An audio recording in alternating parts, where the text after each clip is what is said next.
so as far as we can tell, the more solid, because the development always builds on previous capacities, that the later in life that the trauma shows up, the easier it is to resolve it.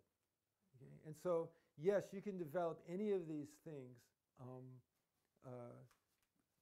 at older ages, though after 8, people don't develop multiple personalities dissociative identity disorder. Apparently, their brain and their consciousness is constellated enough that if they're put under sufficient stress, they'll dissociate, perhaps to have PTSD, but they're not going to develop alternative personalities. But in terms of the rest of this stuff, yeah, because remember, we all have capacities for this on a particular level. But the later the onset of the trauma, of the distress, of whatever it is, and there's also another thing. Violence is enormously destructive on someone's psyche.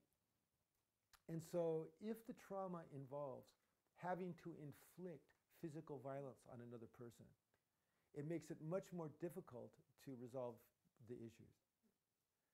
And then there's another one, is that some people's brains react atypically to drug and alcohol addiction. And they'll go into psychotic states that sometimes can become very, very hard-wired psychotic states.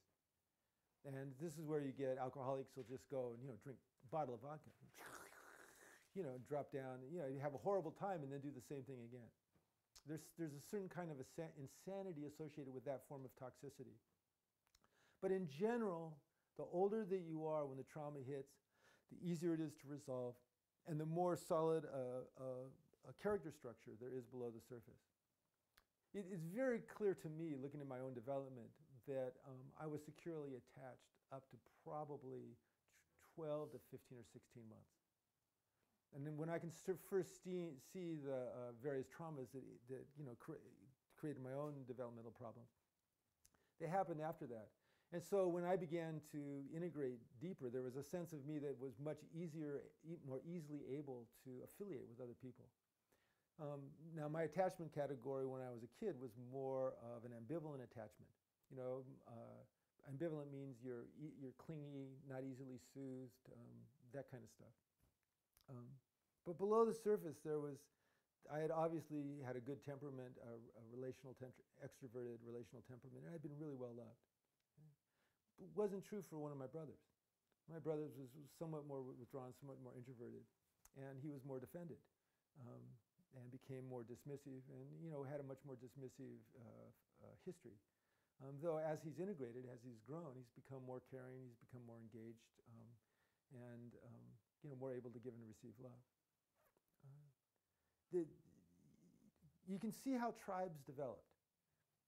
Tribes are a colony organism. Within the context of the tribe, there is, and it's not custom that guides the development of every individual.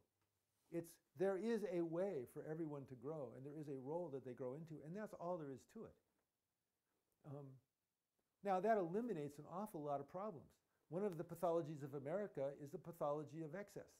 We have too many choices. We have too many drugs. We have too much food. We have too much stimulation. There's too much TV. There's too much video. There's too much this. There's too much that.